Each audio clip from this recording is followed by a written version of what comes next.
All right, welcome to long range shooting class. This one's basically long range shooting for dummies. We're going to do it in the classroom section in 3 days. So we're going to cover a lot of stuff, but we're not going to cover a lot of the technical and a lot of the different positions. It's mainly going to be at a sitting position, bench type position, and not for absolute precision. It's going to be more of a hunting scenario type class for longer ranges. But just a little background on myself. I learned long range shooting in the Army. I actually shot on the precision team for a little over a year. I'm qualified at 1,000 yards, qualified to teach 1,000 yards. And that's the max that we're going to be talking about in this class is at 1,000 yards with various different calibers. And we're going to go over some of the do's, the don'ts, and the how-tos. So we're going to dive into it, and we have our little study guide here of everything we're going to go over. And we're going to talk about velocity. We're going to talk about ballistic coefficiency. We're going to talk about different calibers and why they matter. We're going to talk about trajectory. We're going to talk about wind drift. We're going to talk about, what is MOA in this segment, and go over each one of these and why they're important and what role they play in shooting. So we turn here in our page. What is BC, or ballistic coefficiency? Ballistic coefficiency, and I am going to read it straight from the military's definition. Measures the bullet's ability to overcome air resistance, indicating how it retains velocity and resists wind drift. A higher BC means bullets is more aerodynamic, experiences less drag, drops less, and drifts less, making it ideal for flatter trajectories and long-range shooting, while lower BC suggests blunter bullets are more affected by air, slowing down faster. All right, what does that mean? I get the same response from a lot of different people. Think of an airplane. All right, you think of our older airplanes, especially like a C-130. You look at it; it's got great big wings. It's got a great big blunt nose. As a matter of fact, when it was first being built, they said it shouldn't even be able to fly because it was so aerodynamically incorrect, but it flew. Then you take a stealth bomber. Which one's going to fly faster, straighter, longer? Well, of course, the stealth bomber. It's more sleek. It's same thing with bullets. Bullet construction has come a long way compared to what it used to be, and that's the first thing we're going to talk about is bullet construction. So, of course, when bullets very first came out, they came out round balls, which actually, once they came out with a rifle barrel, was actually quite accurate. They did some pretty long shots with a rifled barrel and a round ball. But when they started coming out with more factory type ammunition, you had basically what's called a round nose bullet, which, pardon my drawing, it's not very good. Basically looks like this, and it's got a big lead tip on the end. And that was your bullet. And they were big and they were heavy because they wanted them to do one purpose and one purpose only, and that was to maim and kill. They were hunting animals, and you didn't want to trace animals too far, so you just put them down with the largest thing you had, which was what they were constructing at the time. So then they came out with a more of a spherical bullet, which is like this here, but it comes down to a point. And some of these can be soft point, they can be hollow point, whatnot. But what that did is that reduced the wind drag. You look at it, it pierces through the air better than this does. So the ballistic coefficient of it, and they also made them longer to make them the same weight. You know, you take something that's pointed at the end and such, it takes a little longer bullet to make up the same weight. Then they get into, it was in back in the 60s. There's actually a Marine sergeant that came out with the idea of a bullet that was boat tail. And it didn't hit the market until, I think in the 70s is when the boat tails actually hit, which is, it is a cylindrical bullet, but at the end, instead of being a flat base, it has tapered on the ends. So everybody thinks that when you fire a gun, because of the twist of the bullet, that it makes it rise. That is actually incorrect. When you look at your rifle, the barrel is set in the stock at just a tiny bit of an angle, and that's what causes the rise, is the angle in it. The spin does have a little bit to do with it, but the spin is what carries it. And you think of this, let me try to redraw that because that looks like a maggot.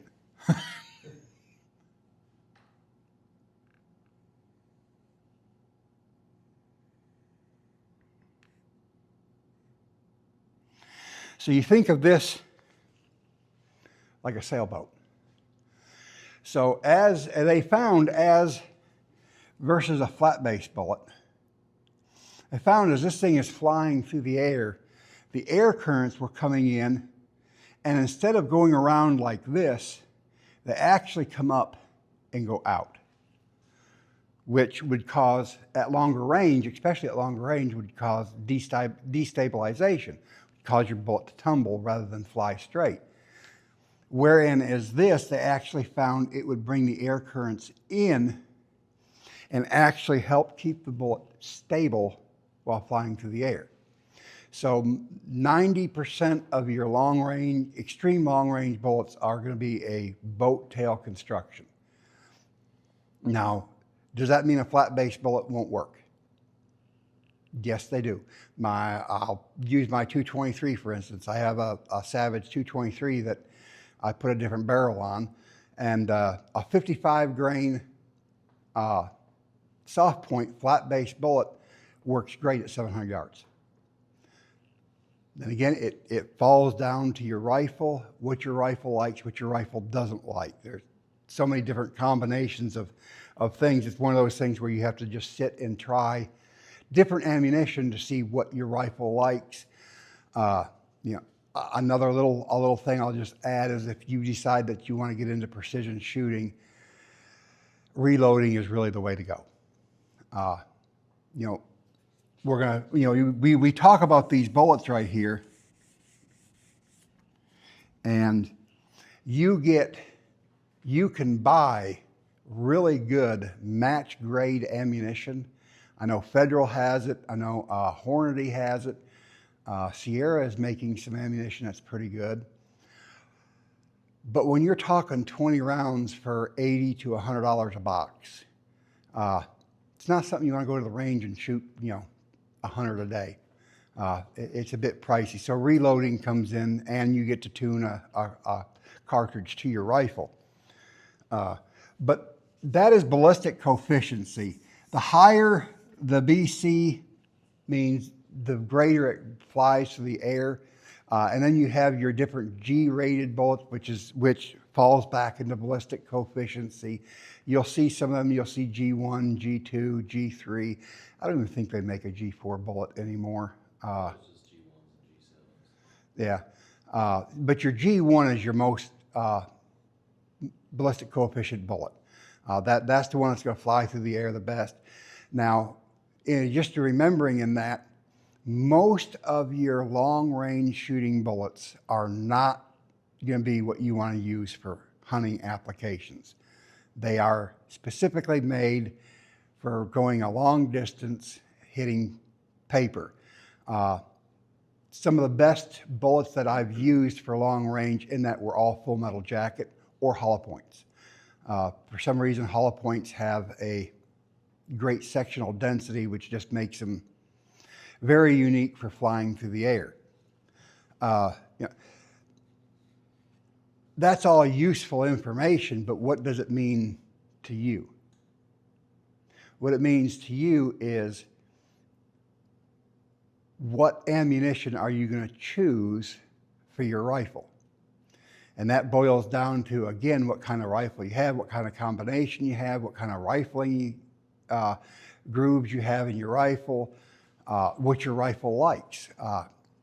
For instance, my 308 hates Fiocchi ammunition. I don't care what bullet I put in there, it just does not like it.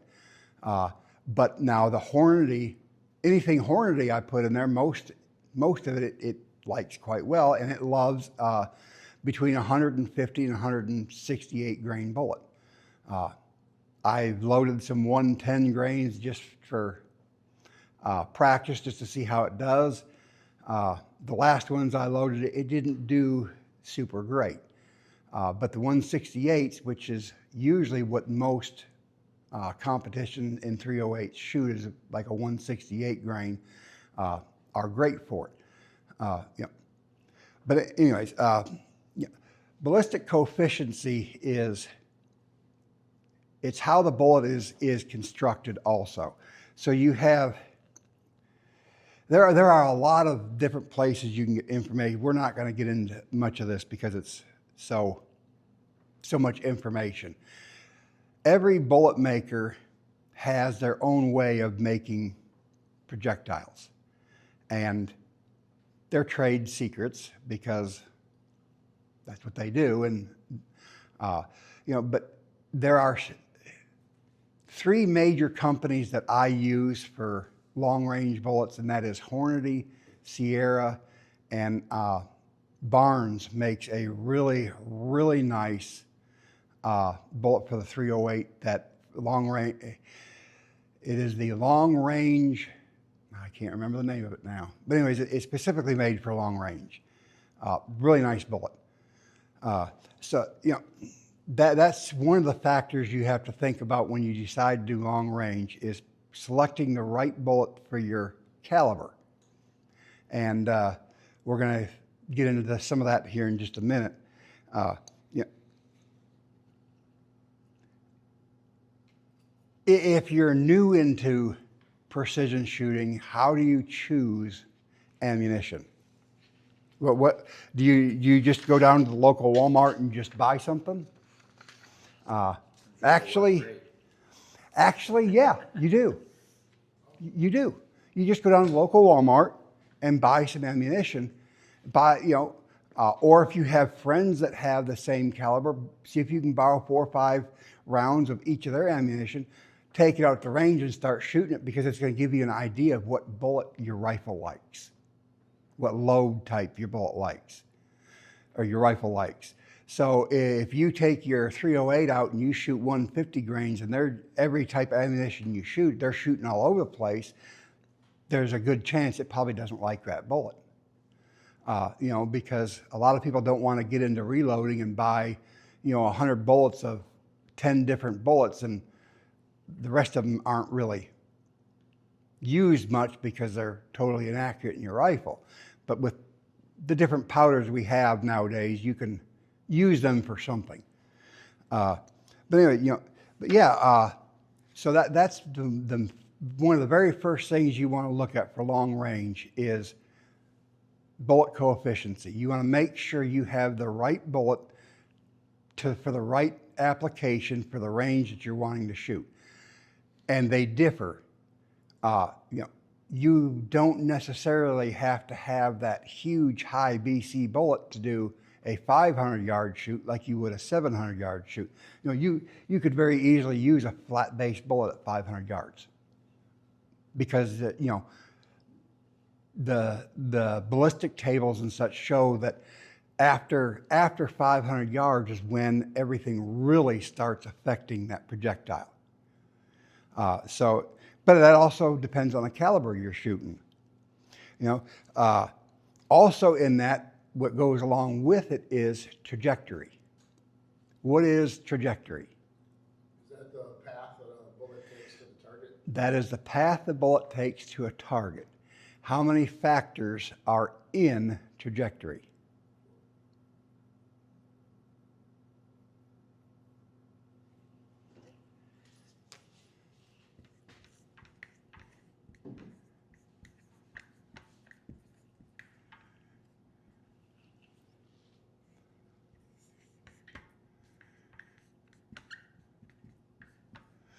Number one is the easiest to calculate for, which is gravity. Anyone with very simple math can figure this one out. Okay, 2, wind. That is actually not the trickiest. It's tricky, but it's not the trickiest. 3 is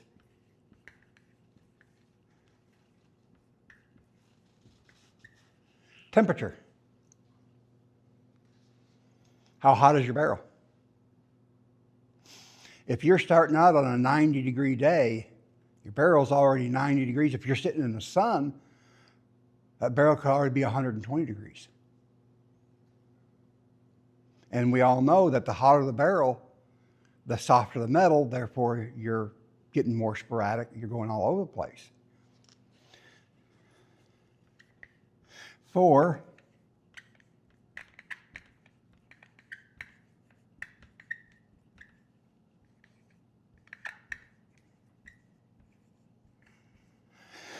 barometric pressure. Why would that have anything to do with it? It's how thick the air is. The thicker the air is, the more resistance there is against the bullet because it has to pull itself through it. Rain. Is it raining? Is it foggy? Believe it or not, fog has a huge play in shooting. It's just because it makes the air thicker. Is there a larger impact from fog because optically you can't see correctly, or from bullet path, or both? 3. The visibility, bullet path, and resistance. And if you take a meter out on just, let's say it's a real muggy day, and you take your barometric pressure versus a muggy morning with a lot of fog, your barometric pressure is going to be almost doubled because of the cover. It's just moisture, and your projectile has to go through all that. And we're talking about that bullet. That bullet. What does moisture do to air? Makes it sticky. So instead of doing this, it's trying to do this, which creates your bullet to do one of 2 things. It will either point up and tumble, or it'll point down and it's a very tricky thing. That's why in most scenarios, they will tell you if it is extremely foggy or the barometric pressure reaches a certain point for whatever area you're in, it is different for every area that you're in, whether you're in the mountains or whether you're in the desert or whatnot. Your barometric pressure is going to change.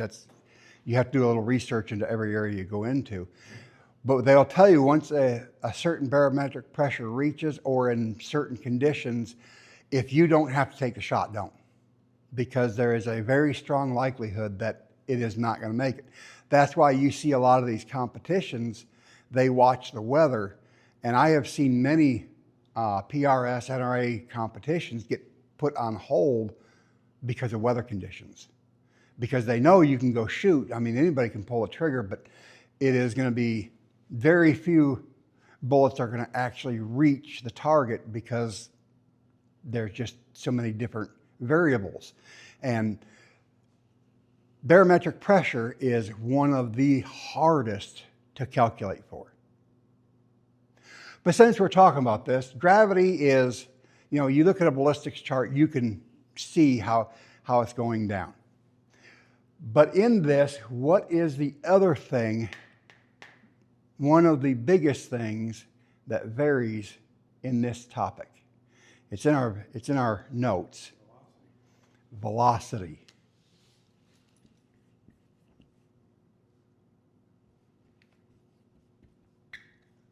Why? Why would velocity matter? Determines how long gravity is affecting the bullet. The more it slows down, the more it's going to drop. More it slows down, the more it's going to drop. Or what if it's going too fast? Once you meet that threshold, and this is caliber specific, once you meet that threshold of when that projectile gets to its what they call calculated rate, it starts doing this. It tumbles. Too many RPMs? Most of the time it is small bullets with not enough rifling, which does not, because as that bullet's flying through the air, it's spinning, but that spin is also slowing down. And once it gets to that point where it is not going fast enough with the amount of rotation, it just falls apart. Secondly, if it's too fast, if you're not using a very well constructed bullet in something that you're trying to get maximum speed out of, what happens? It flies apart. Absolutely. So what would be, Mr. Walker has the computer there. We're going to ask him to look something up. Let's say, he shoots 308 too, so let's just use 308. Look up let's just look up the 168 grain Remington core lockets. That's a very common bullet for 308 and 30-06 both. What is the velocity on that? While he's looking that up, this is a great time to say, if you're going to do long range shooting, you need a ballistics calculator. And Hornady makes a really good one. So this is their Remington's premier match. You're looking at 2680. 2680. Let's erase some of this.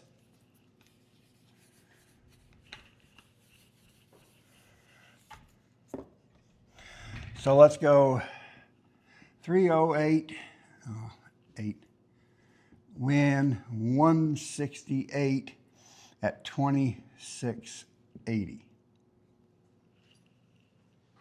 That's muzzle, and that's probably out of a 24-inch barrel. What is the velocity at 100 yards? This is the muzzle. Let's say 100, 200, 300, 400. All right. I've got a chart for core lock tips, if you want to use that. All right, that's fine. It starts out at 2700, so pretty dang close. What's it at? We'll just leave 2680. What's 100 yards? 2500. 2500. 200. 2311. 300. 2130. 400. 1956. And 500. 1791. All right. So, like I said earlier, we're going to talk about about hunting application. And the 308 in most bullets of a larger caliber need at least 1,000 feet per second for that bullet to do what it needs to do. So at 500 yards, with a 168, you still got enough. Now, does that mean you're going to have the same speed out of a smaller bullet? Let's say you decided to do a 150 grain. Are you still going to have the 1791? Is it going to be faster or slower? It's going to be slower.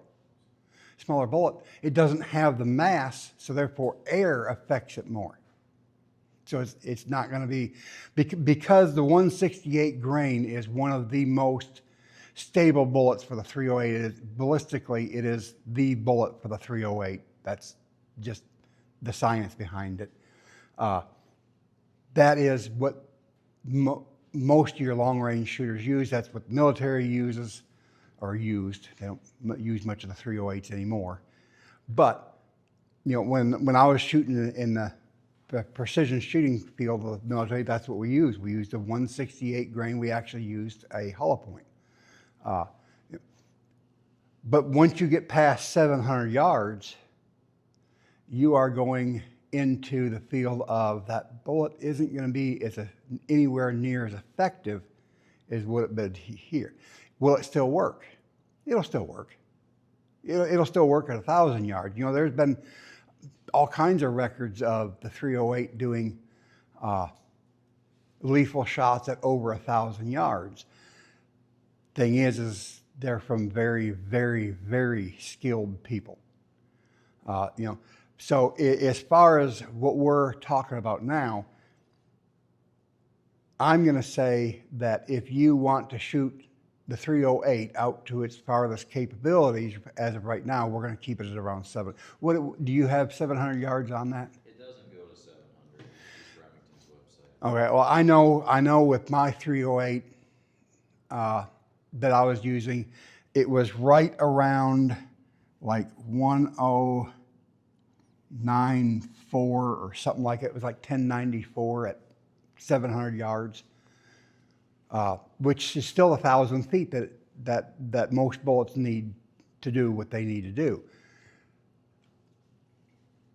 But there is a big thing here. So we can do gravity. How much does a bullet, do you have the drop table?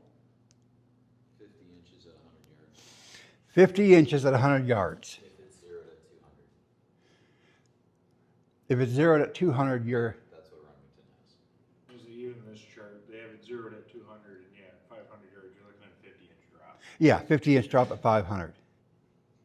Yeah, that's... This chart I have goes to 6. So 60 inches is 5 feet. So you take 10 off that is still 4 feet 2 inches. How do you calculate for that? You know, I am going to tell you right now, those turrets are not your friend. Don't use them. And I know everybody's going to look at me and say, oh, but that's why they... No. Because every scope manufacturer is different, and there is no turret that works 100%.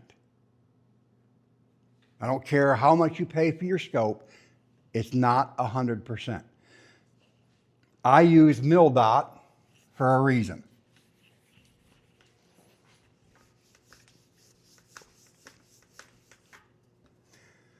So you have your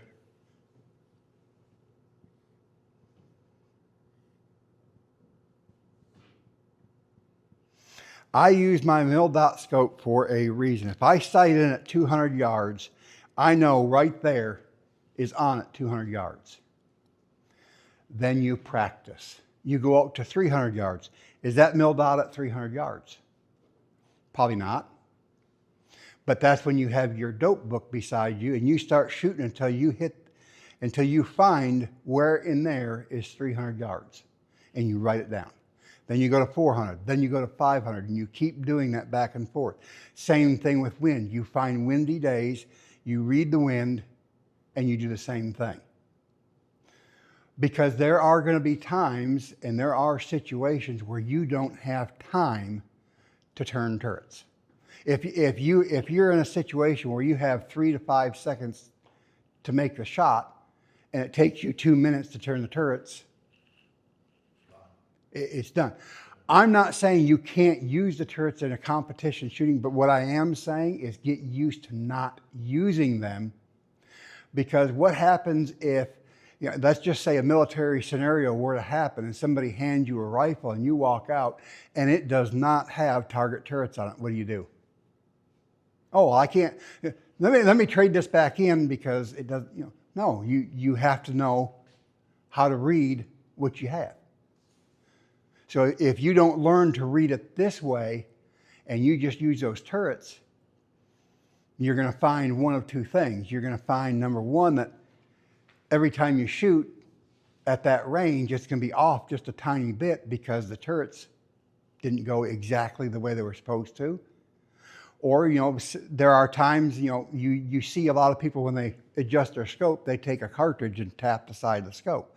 Because sometimes it hurts, sometimes they don't, it just doesn't move the way it's supposed to, and you tap it and that makes it spring back up to where it's supposed to be. Is it actual? No, not really. But a lot of people like to think it is. But anyway, you get into it, QA, scopes are not perfect. They're not a perfect machine. So if you learn to do it this way, by all means, use your turrets, but know this first, because if you ever get into that scenario, if you're in the hunting shot, you're out in the woods and you're sitting there and you've been sitting there since, 2 a.m. and the sun's just starting to break, and you watch this, 75-point buck comes in that you swear has a spread on him like 7 feet, and he's getting ready to dart and run, and he's exactly 400 yards away, and you're sighted at 200. You're not even gonna think about turning them turrets because the adrenaline's flowing.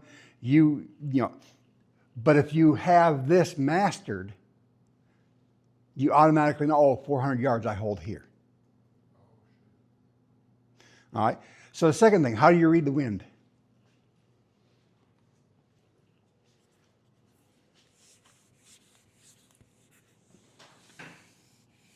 What's the best way of reading wind? Your surroundings. Your surroundings. If you're out in the woods, tree branches, leaves. The problem is it depends on where you're at. If you're in a valley, that wind circles. So you're not exactly sure which way it's coming from. But there is one thing that will not circle and won't give itself away. Even during the winter, you're going to see this. You ever looked out on a hot day and you see these waves rising from the ground? They're heat waves. And they're in the winter too. These heat waves will move with the wind. So, if you're shooting 500 yards and you pull out your Kestrel wind meter and your wind is 3 miles an hour where you're sitting, is it 3 miles an hour at 500 yards out? Who knows? Is it even the same direction? Might not be. So you lay out there and you turn your scope up magnification, you start seeing these lines and you start seeing them doing this. All right? At just a slight bit of an angle, that is about a 5 mile an hour wind. You start going at a little, this is like a 12 degree angle. You start getting into 15 to 18, you're looking at a 10. You start seeing a 30, you're looking at about a 20. You start seeing this, don't shoot. 20 feet down. But this is one sign that, and I don't care what day it is, even if it's a dreary day, you can still spot these. The other thing is if you're in tall grass, okay, even if the wind is circling, the grass is going to lay the way the wind is blowing. It's not going to circle with the wind. It's going to go the way the wind is the most direction of.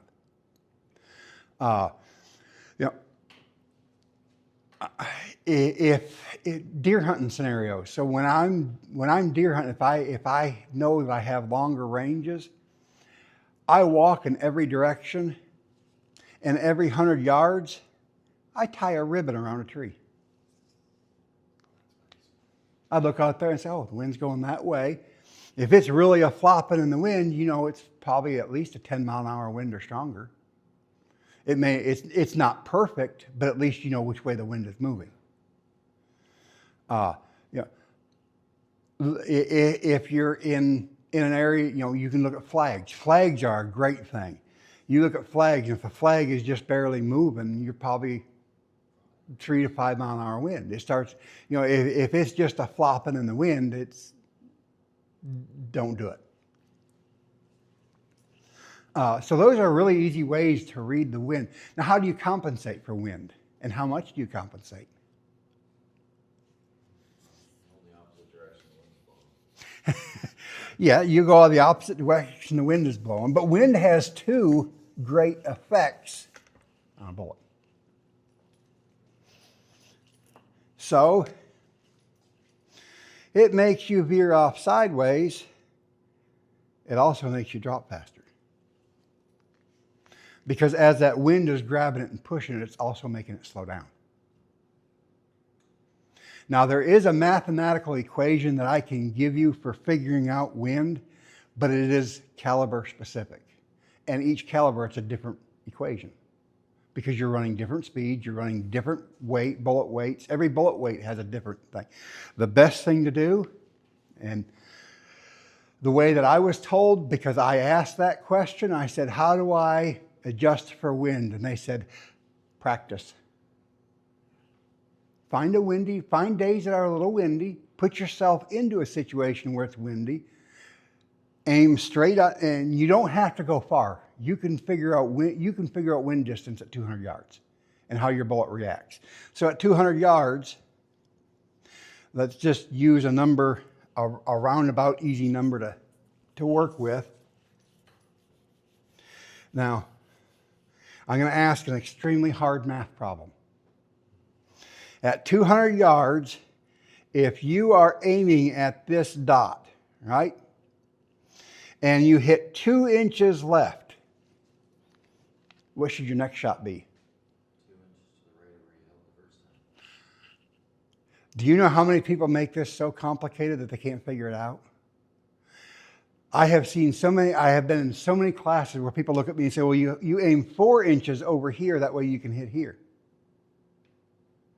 Well, I don't understand that math, but no, you aim 2 inches over. What if you aim 2 inches over and you hit 1 inch here? What happened? It's still a dead animal. It's still a dead animal. You're exactly right. But what happened? Wind changed. Wind changed. So while you're making these shots and you're seeing all this stuff happen, watch your surroundings and see what's going on with the wind. Is the grass still blowing the same direction? Is it still blowing as hard? Are your flags still, you know, at the range, at different distances, I will tie flags up just so I can see where wind is going. And, you know, don't make a little tiny short flag, you know, make it like 2 foot long so that you can get a good variable on what the wind is doing. But, you know, you can look up all the math you want, and it does help. But I have learned through the years of doing this that practice means more than the math, because all the math is, this is the only sport where you get into where math is hypothetical. Because the math is always right. The problem is the conditions don't always line up to the math. That's why there's so many variables in this. It's just, you know, how to, you know, it is practice. I'm going to move this back to entire rolling. It is just practice, and notes. Take lots and lots of notes. Take notes of the temperature of the day. You know, what does your bullet do if it's too cold? Let's say you're out shooting. You go out and you sight your rifle in on a nice, not sunny day, just a nice, comfortable, let's say it's 55 degrees. All right? And you sight your rifle in at 200 yards. 2 weeks later, it's opening deer season day. And you walk outside and you're like, oh my goodness, it's minus 15 degrees. Are you still going to hit that spot? Why?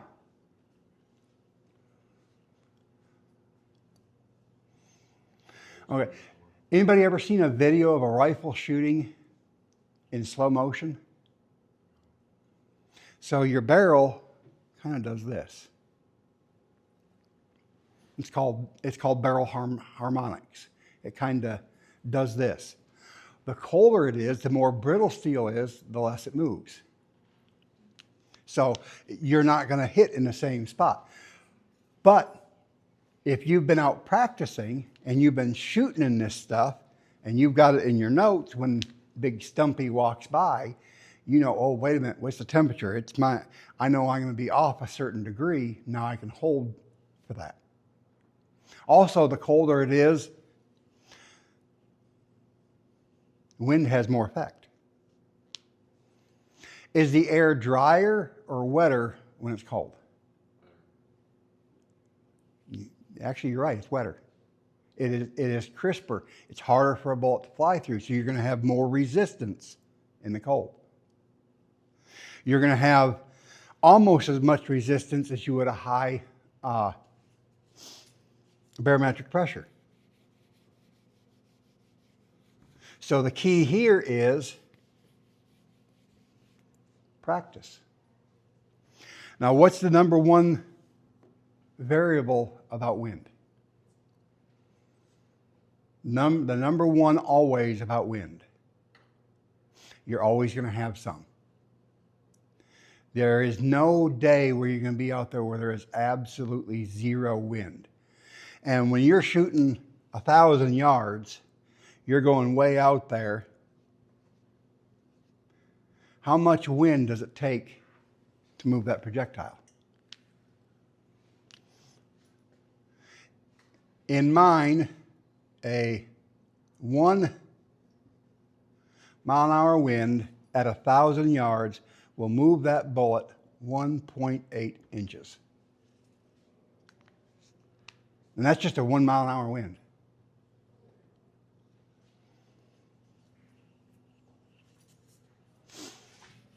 So let's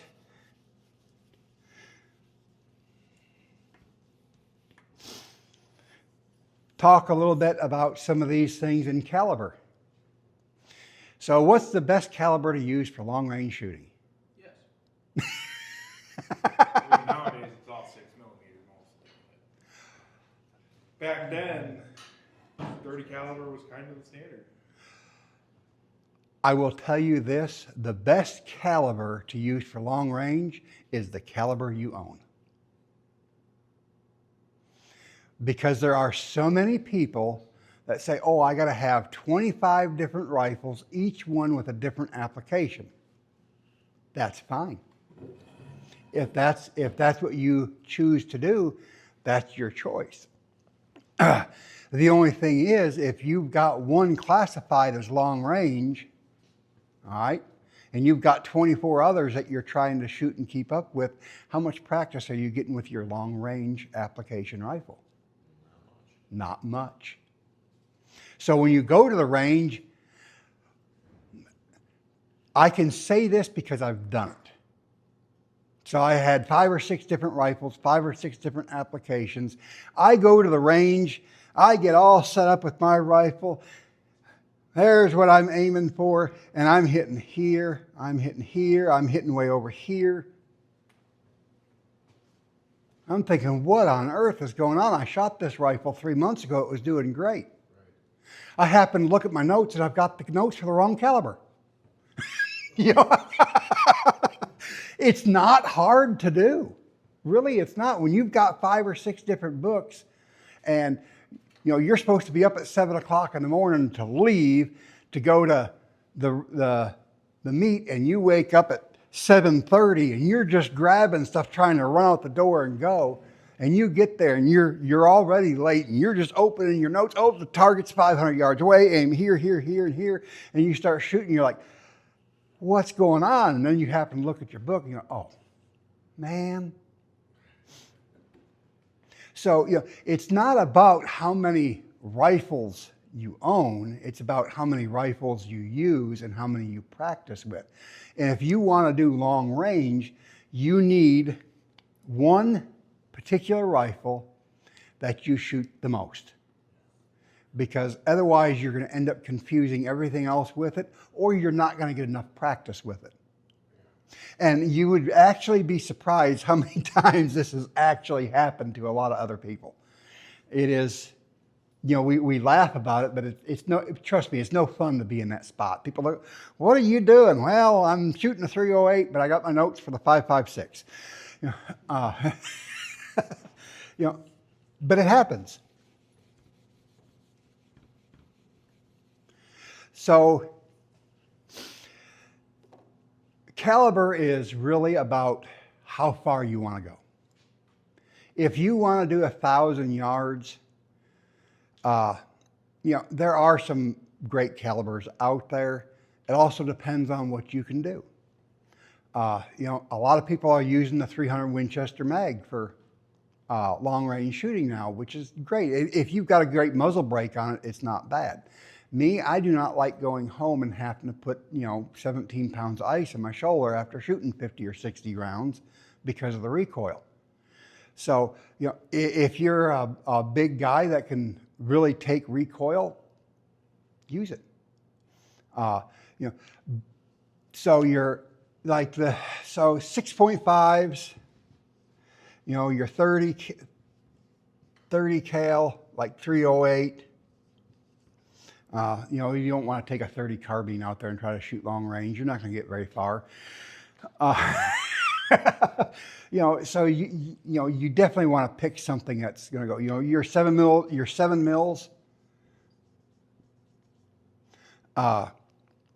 There was about 14 or 15 years ago, there was a Olympic shooter, and I cannot remember his name, that set up a course of his own. It was at 1,780 yards. He invited 300 people out with their rifles, and he won the competition with a caliber they all told him couldn't shoot past 200 yards.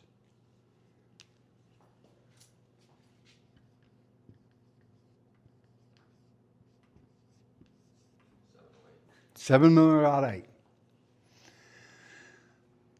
I cannot tell you the science behind this.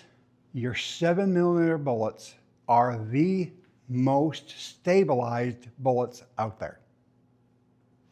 Because of their diameter and their bullet coefficient, they just handle better than just about anything out there. Now, has been some new advancements to other calibers, but your 7mm bullet projectiles, for some reason, are one of the most stabilized bullets out there. And the 7mm.8, if people don't know what that is, that's a 308 neck down to a 7mm caliber, which is basically 28 caliber in that area. But it just goes to show that this rifle, when he built this rifle, he'd been shooting it for 15 years. And at the end of the competition, he told them, he said, I load 15,000 rounds a year. And he says, at the end of the year, every one of them is gone. He said, that's all I do with this rifle is shoot long distance. And he had all these notes. The rifle is the rifle you shoot well with, because you already know what it's going to do. You get all this stuff figured out in your caliber, makes it easy. Because you ever been driving down the road and you're going somewhere, and next thing you know, you're in the lane trying to turn into the Walmart and you can't figure out why? It's muscle memory. If you're used to going shopping, you're used to going down this particular road to go to this particular place, and that is your most traveled route. Before you know it, you're trying to turn into Walmart. This turns into the exact same thing. There are way too many people that have way too many rifles saying, well, I'm going to use this one at 500 yards. I'm going to use this one at 700 yards. I'm going to use this one at 3. No. Use the same rifle for all of them. Do I follow that pattern? For the most part. I mean, I have 3 rifles that I shoot competition with. I have my 308, I have my 223, and I have my 22 long rifle. But each one of those are for different applications because I do a 22 long rifle shoot, I do my 308 shoot, and I do my 223 shoots. So each one you have to have those calibers.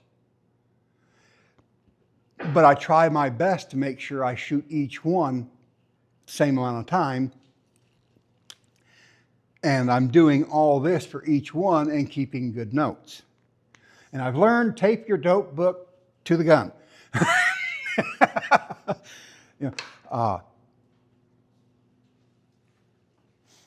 So let me ask this: we have 3 reloaders in the room.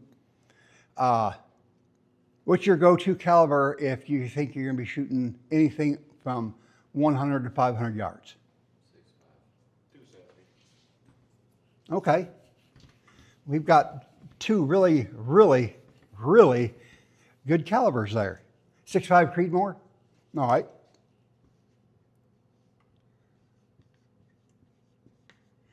And 270. We already know which one's going to win. No. Yeah, it all depends on the shooter. I'll say this for it. Walker, look up what's your normal bullet that you like to shoot? I'm running a 140 grain Sierra Game King. All right, look up 140 grain projectile in whatever. Try to look up a match grade ammunition. Ethan, look up the same thing for the 6.5, whatever you're shooting like in a match grade ammunition, and we're going to play some numbers because it's fun. And then we're going to get into something a little bit funner for the last little bit. When you're picking caliber, I have seen this so many times. People go to the range and they watch somebody shooting. Yep, that's the caliber I want. Well, why? Because they're really accurate with it.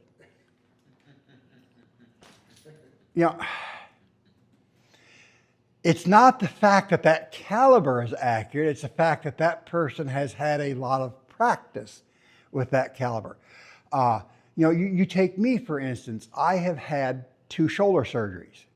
I can't take a lot of recoil. You take a lot of, young people or a lot of small-framed women that can't take that big of a recoil. Or you just take guys that don't like that heavy recoil of a super, 300 Winchester mag or even bigger, or a 338 Lapua. But anyways, they just can't, in my instance, I physically can't take it. I shoot 1 or 2 rounds and I'm done because my shoulder's hurting and I can't focus anymore. So number 1 on caliber is you want something that you're going to be able to handle the recoil on. 6.5 Creedmoor has about the same recoil as a 223. It's not much. It's probably a little bit more, but it's not much. It's less than the 308. 270 Winchester, it's not much recoil. They're very mild on recoil. Especially if you want to do a precision rifle and you're going to put it into a heavy chassis with a 22-inch barrel and all this, you're going to have very, very mild recoil. But let's just look them up numbers to numbers. All right, what bullet you got there, Ethan? 143 ELDX. Okay, I got the information for the 145 ELDX. Okay. This is my envelope. With 145? Yep. All right, we're not going to put the LDX on that because we're shooting the same bullet. Great, it makes it even better because they're very close in weight and same bullet construction. All right, at the muzzle, what's yours, Ethan? 2775. 2775. How about yours, Walker? 2970.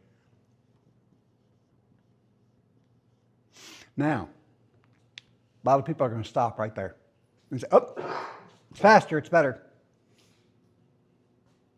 Is that so? But it's faster, it's got to be better, right? Of course. What's your BC? I don't know.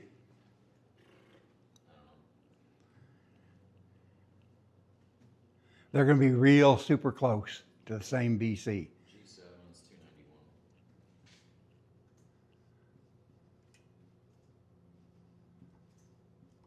Which is really good.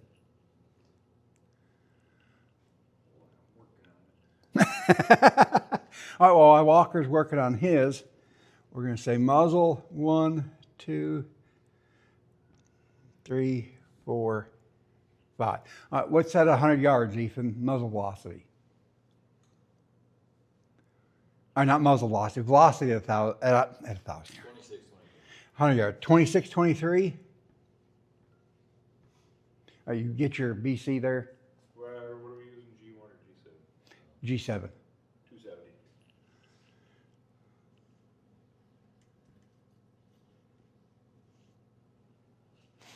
Now does speed matter?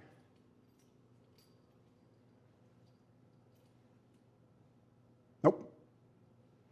Because your G7 on a 270 BC versus a 291, you have actually just canceled out that little bit of speed.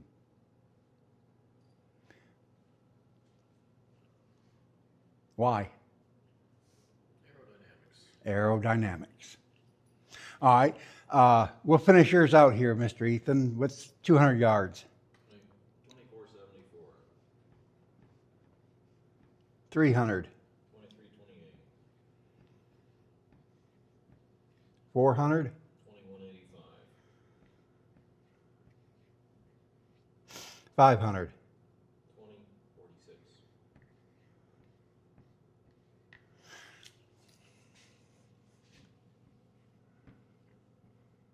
Mr. Walker? 2794 at 100. Got the muzzle, it's the 20. Yeah, I got it. 2794. Yep. 200. 2624. All right. 2461. All right. 2304. And 2162. Now, question. I'm glad you picked this caliber. Out of these two calibers, which one was specifically designed for target shooting? 65. The 6.5 Creedmoor. That's what it was. It was designed originally for the military for their precision shooting. That's it. It wasn't designed for combat, none of that. Military got it in. They said, okay, they looked it all over, they checked everything out, they found out, guess what, up to 500 yards, it's basically the same thing as a 308. Very, very little difference up to 500 yards. They said, okay, they said it does have a little bit better profile, a little better aerodynamics, all this. Then when they decided, they said, okay, let's mass produce it, and they got their price tag, they said, no. Now this company had all this stuff left, so they put it into the civilian market and it exploded. Am I saying it's a bad hunting caliber? Nope, not at all. Not saying that at all. But is it going to have an edge because that's what it was specifically designed for? Nope, because bullets are all different.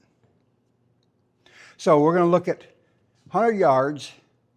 We're looking at 50 feet per second difference, or thereabouts. 26, 23, 27, 94. Oh, sorry, 150.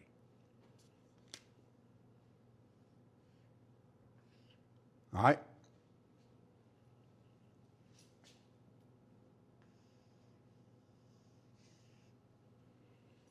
Versus this.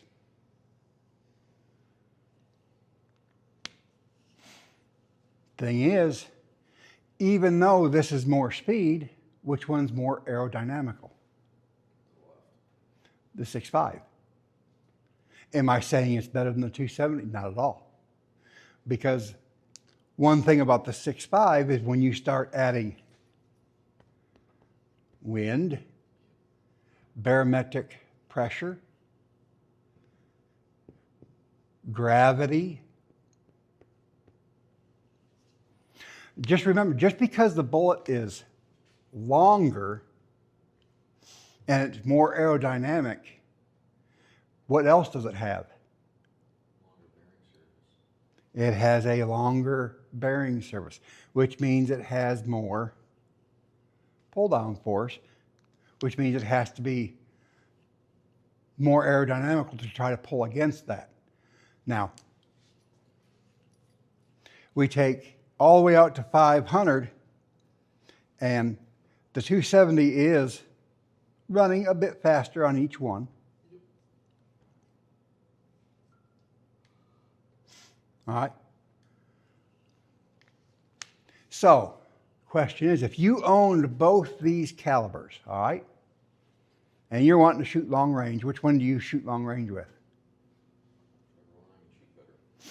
Whichever one you can shoot better. Because I am going to move this table because we're going to get into something a little bit fun.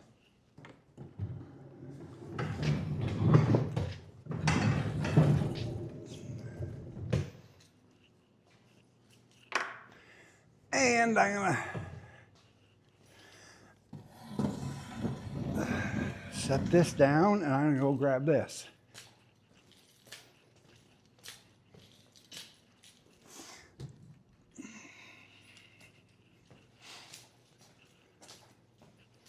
So this is my little 22 long rifle that I'm setting up as my competition rifle.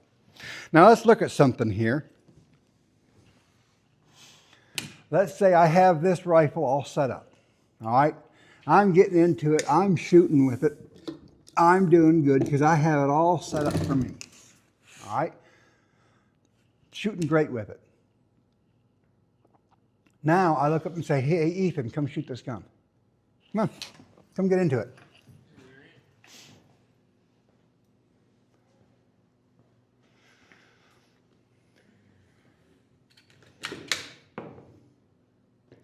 Guess what? I already see two problems. Are you comfortable? Nope. Why? Doesn't fit me. It doesn't fit you. There is the great big thing. You can have the fastest caliber in the world. The rifle is not comfortable to you, it's useless. Unless you make it comfortable to you. I'll still take it home with me though. But there is the biggest thing. We can talk numbers all day long about what's fastest, what's the flattest shooting. What is another caliber out there that most people don't think of that is an extremely flat shooting caliber that actually does very good does very good in everything that most people don't even think about. That is great for long range shooting. Has great numbers behind it. People have been using it for years. As a matter of fact, when the NRA first started doing shoots, they advertised this caliber just for 1,000-yard shots.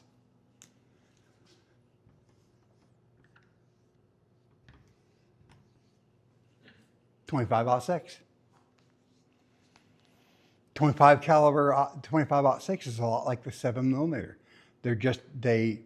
The bullets, the way they're made, they are very aerodynamic, and they hold together well, and they fly well. Just the ergonomics are just there.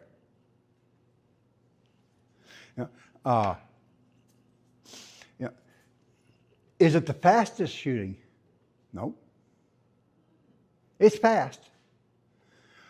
But when you get into the larger bullets, the 25-06, you actually have to slow them down to make them balance correctly.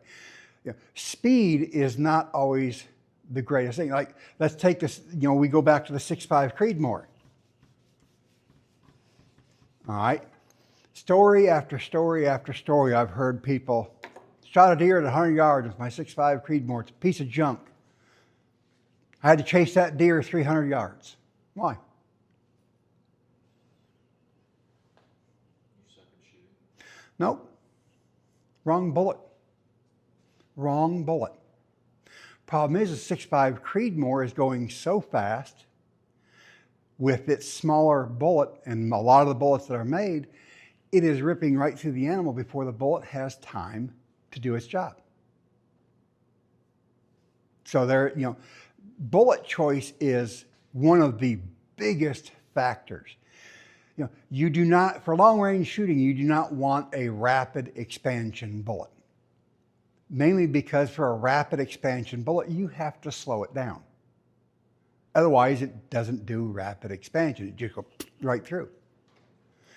And the slower you're going, the longer it's going to take to get to the target, the less energy it has, the less velocity it has, the more it's going to fall. So, your hunting rounds are not usually what you want to use for long range. Do I know some people that do? Yeah, but I'll tell you this, they're really, really good. I got a friend of mine that uses a 185 grain power point in his 30-06 and shoots 1,000 yards with it. And that's a round nose bullet. He's been shooting the same gun for 40 years. It's the only rifle he owns. He uses it for hunting. He uses it for long range.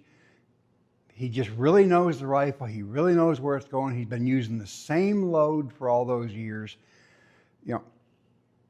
You get into it, you're going to learn it. Like I say, it turns into muscle memory.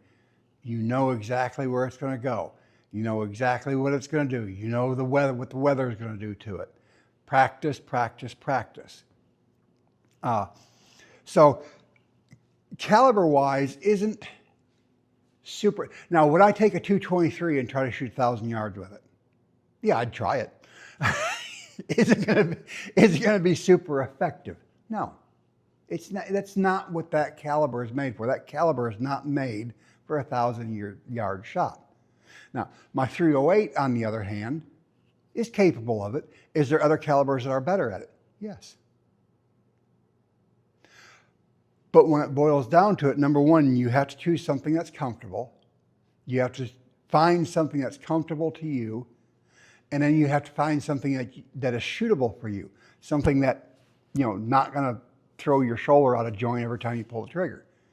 I've seen that happen too. Just like I'll tell you this, I was in Appleton at a range, and I was just practice shooting at 400 yards.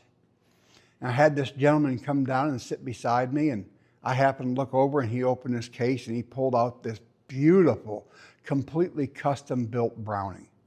I mean, just absolutely magnificent looking rifle. And he sits down and he starts shooting, and he's like, here, here, here, here, here, here, here, just all over the place. Well, he starts loading that gun up, and I looked at him and says, "You all right over there?" He goes, "Yeah." He says, "I just bought this thing." He says, I just got it done today. I was shooting it for the first time. He says, "I'm taking it back." I said, "Well, why?" He said, "Well, it's junk." I said, "Well, what do you mean? Why is it junk?" He said, "Well, look at the targets." I'm like, "Okay." I said, "Well, did you go down to the 100-yard range and sight it in?" He said, "Absolutely not." He said, "I've just paid $9,000 for this rifle. It should shoot."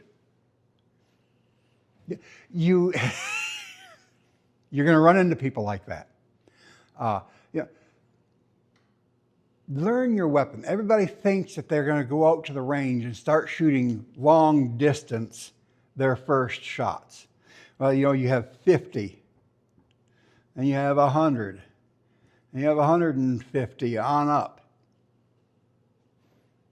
What I tell people is the first thing that I learned in long-range shooting is called chasing the rabbit. You need at least 2 or more people to do this. So, Everybody looks at me and says, oh, that's just a dumb game to play. Not really. It's actually quite technical and hard. You start out at 50 yards. You have one person make a shot. All right? From now on, your only goal and everyone's goal is to hit that. Now, you're going to have shots all over the place, but this is where it comes in really fun because you lay down quarters, 50 cents a shot. But everybody says, well, 50 yards isn't long enough. Actually, yes, I can teach you to shoot 500 yards at 50 because the math is all the same. So you start at this. Once you start mastering this, then you move out to 100. Then you move to 150. Then where do you go to? 300. You jump the 200 and the 250. Why? Because you sight your rifle in here, then you move to 300. You do the same thing and you aim there and you see where you hit. Now is when you start all this other stuff of compensating. But if you don't have this down first, you're never going to get this or this. And, 1,000 yards is a long way. Okay? So is 500.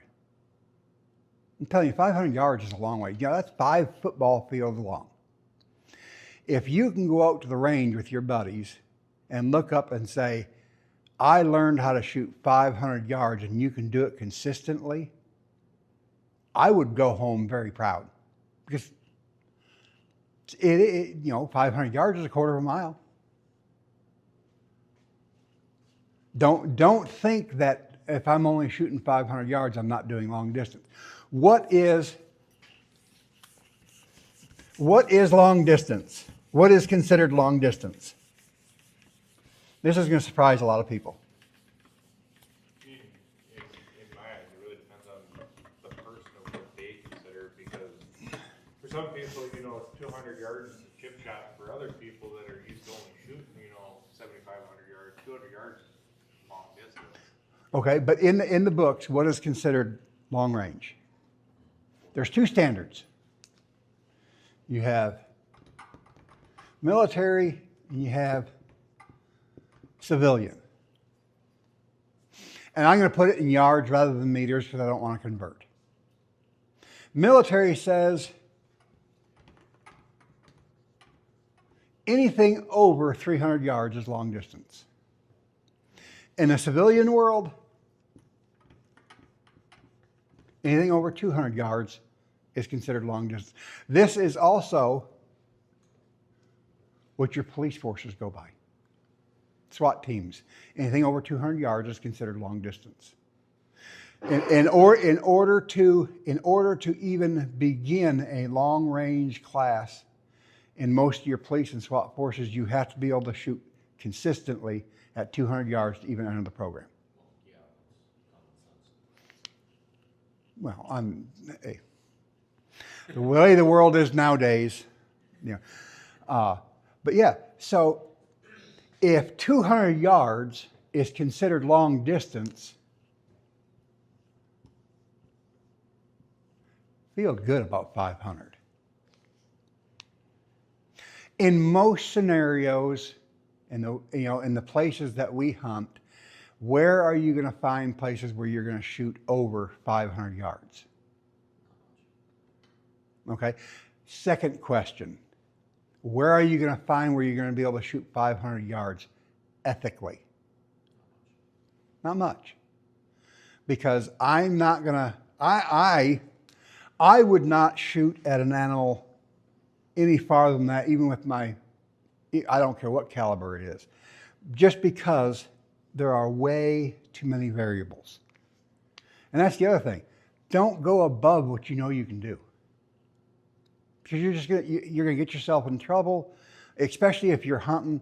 You're like, oh, that's 600 yards, and you pull out your ballistic calculator and say, well, I only have to aim 3.5 inches higher.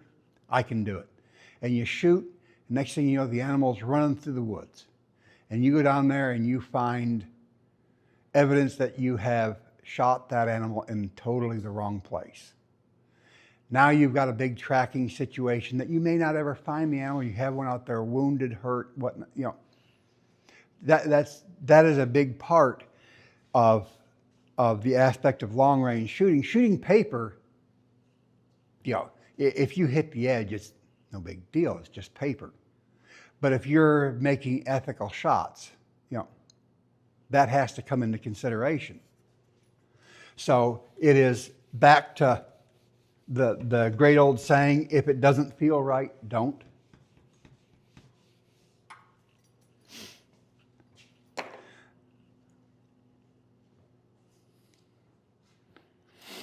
Back to caliber, one more thing.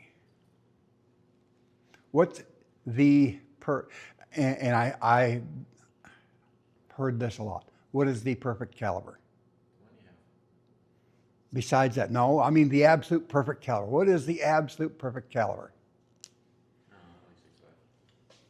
It's the one you don't have.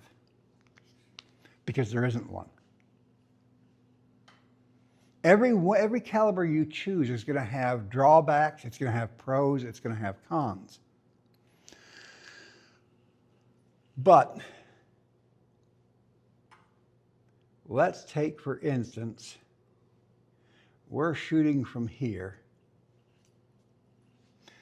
and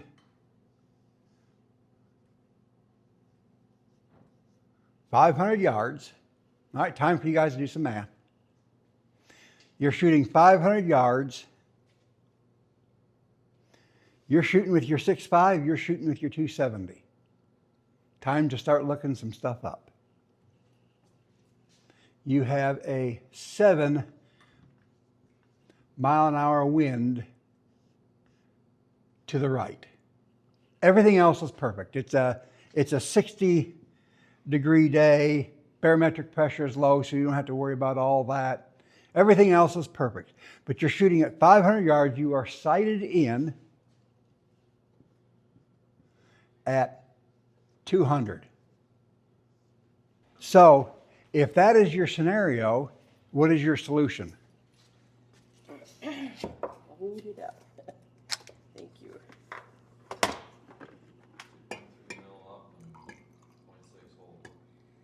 All right. Perfect. Look at that. I'm so glad he used those numbers. Now put them in inches. No idea.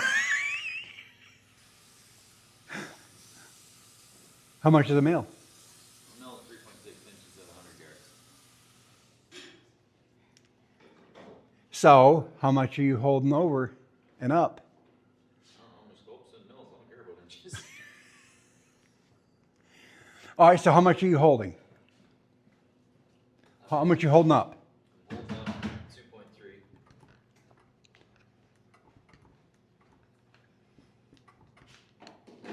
And you're holding over how much? 0.6. Huh? 0.6.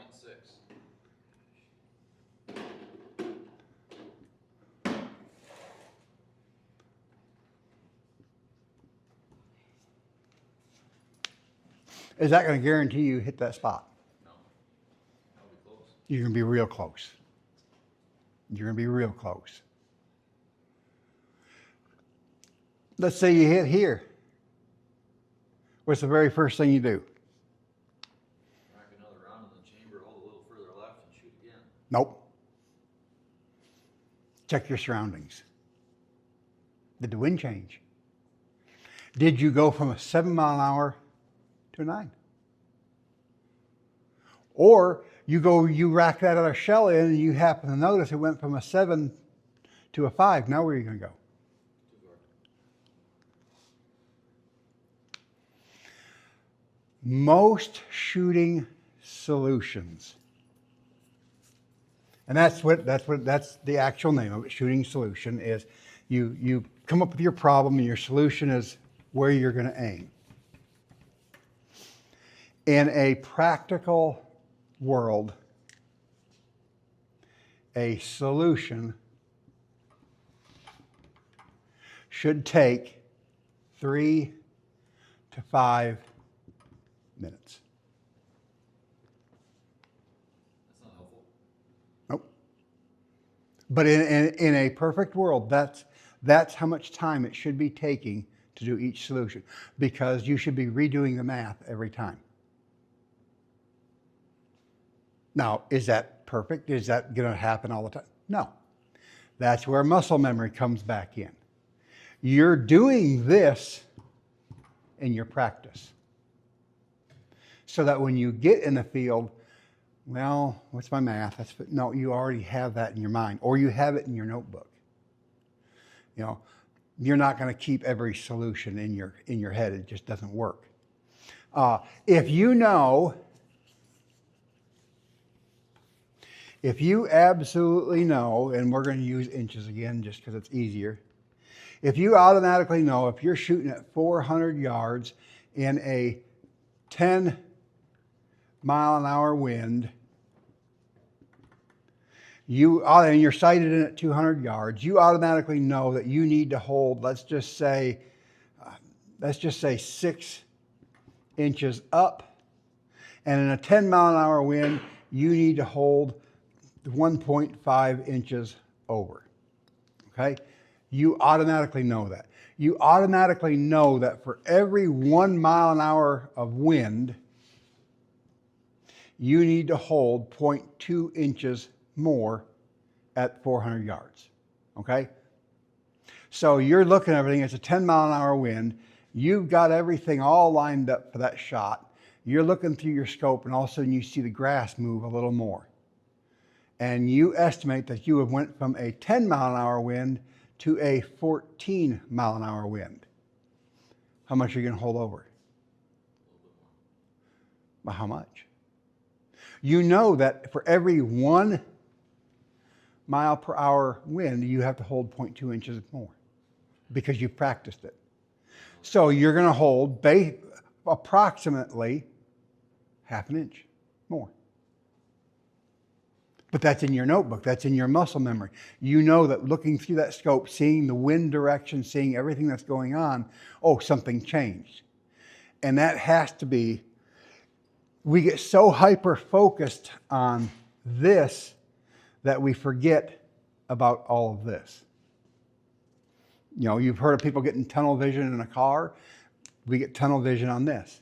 You know, when I was in long-range shooting class, one of the greatest things that they would ever do, so you get into your rifle, you're holding, you have to wait for the call to send that round. And you're just sitting there, and you're sitting there, and you're sometimes half hour, sometimes 45 minutes, sometimes longer. You're just sitting there. All of a sudden you hear the range master, "What's on the right?" And you got to be able to answer him just like this. "Oh, there's a Jeep coming." Well, if you're super hyper focused on this and there's a Jeep coming into view, where is it going to be before you notice it? It'll be way up here. Or if you're super hyper focused on this and you're shooting an animal and you fire, where'd the animal go? No idea. Done that before. We all have.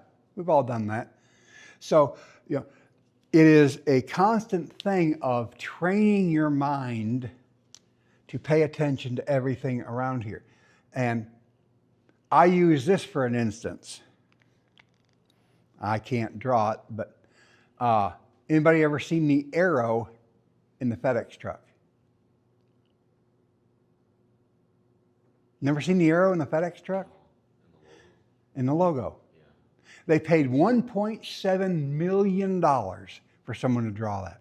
If you look up the FedEx logo, in between the E and the X, there's an arrow. All right. Same thing here.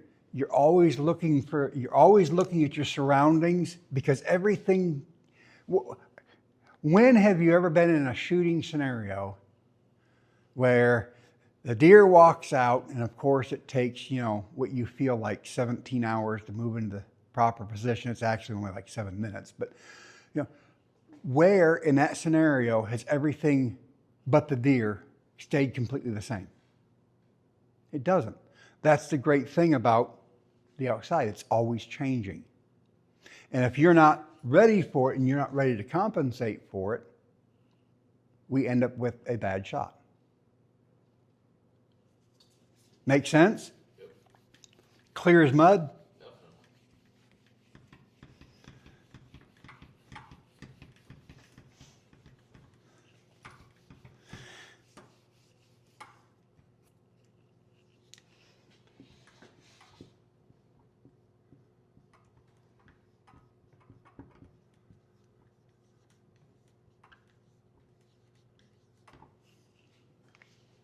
What is effective range?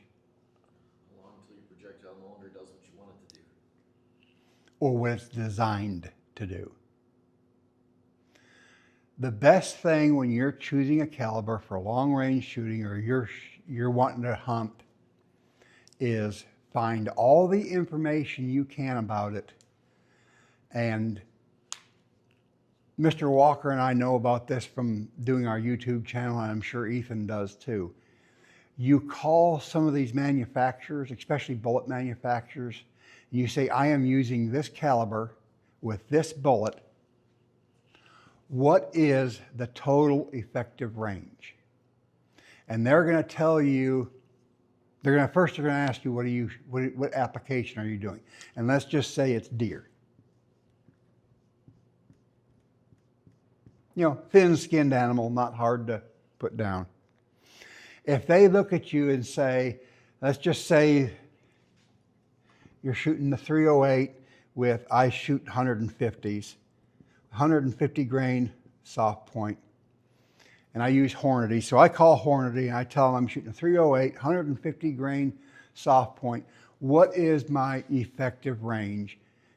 Which I've already done. And they tell me nothing over 600 yards. It does. I was going to guess 300 or 400. The science they have put behind it, they say that bullet has enough speed behind it to still do its job at 600 yards. They also told me they do not recommend anything, especially to shooters that aren't as capable, because I told them what I do. That's what they print. In the magazines and everything else, they say max is 400 yards, and that is for most 308 bullets. Did they give you like a minimum speed of impact as their basis? They did, but it also depends so much on so many different variables. But yes, they said I need at least 1,200 feet per second. That's pretty low.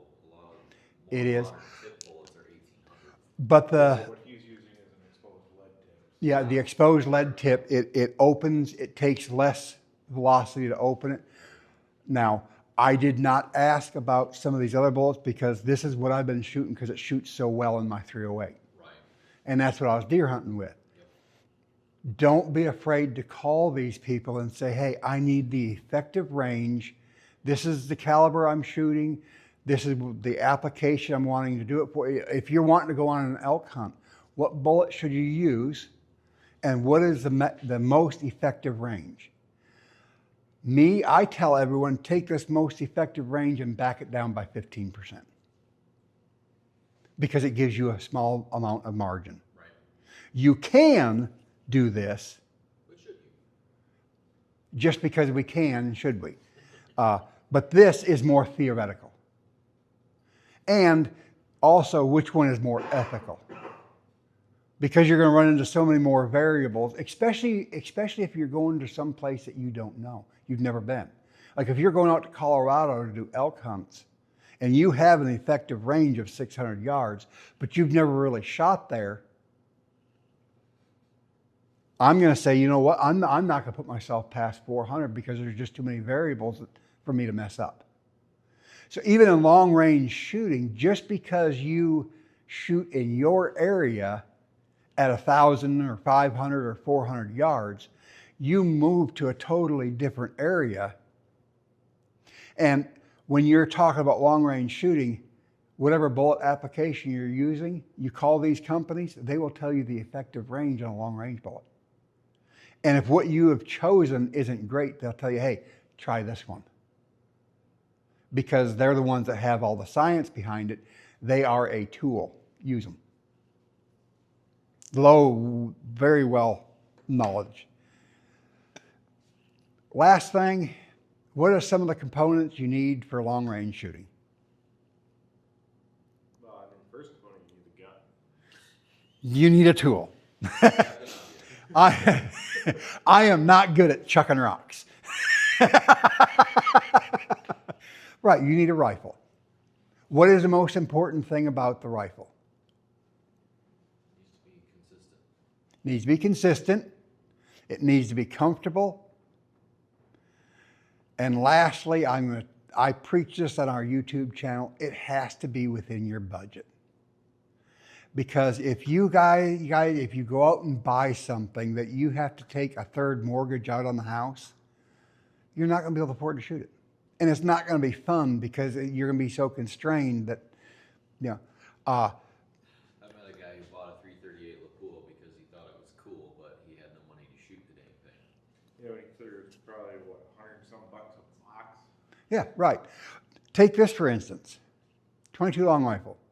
How far is 22 long rifle?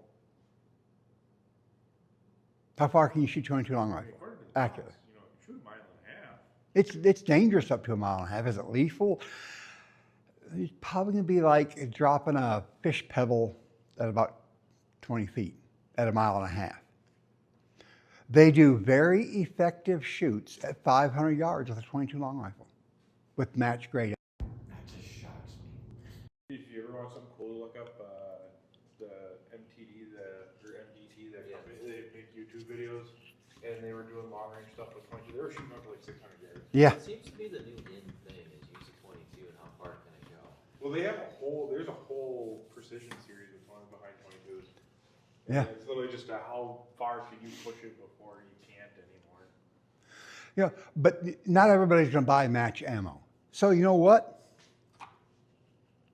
Let's say you can't afford a complete long-range rifle to shoot 1,000 yards. It's okay. This rifle here is, you know, it came like this. It's got the heavy barrel. It's 22-inch barrel. Come with a Boyd stock. You know, you're looking at $400. Really? Not with this optic. This is it came with an optic. It came with the little Weaver 3 to 9 by 40. You know, it just didn't meet my. I'm not saying it's a bad scope. I'm just saying it didn't meet my specifications. So I put this is actually a scope that I had in my 17 HMR for a while, and I put it on this because it's proven to be good. But if you can take a 22 and you can consistently shoot tight groups at 250 yards, you know, Ethan comes to me and says, you know what, I got a 6.5 Creedmoor. I can shoot great at 400 yards all day long. Good. I look at him and say, I got a 22 long rifle. I can shoot consistently all day at 250. What's a greater feat? 22. The 22. You know, so each caliber has its place. Just remember you need something comfortable, you need something reliable, you need something affordable, and something you can use. So that's going to end segment 1. Just, you know, whatever you have, go out and have fun with it. Now take your shot. I'm all done prepping right here.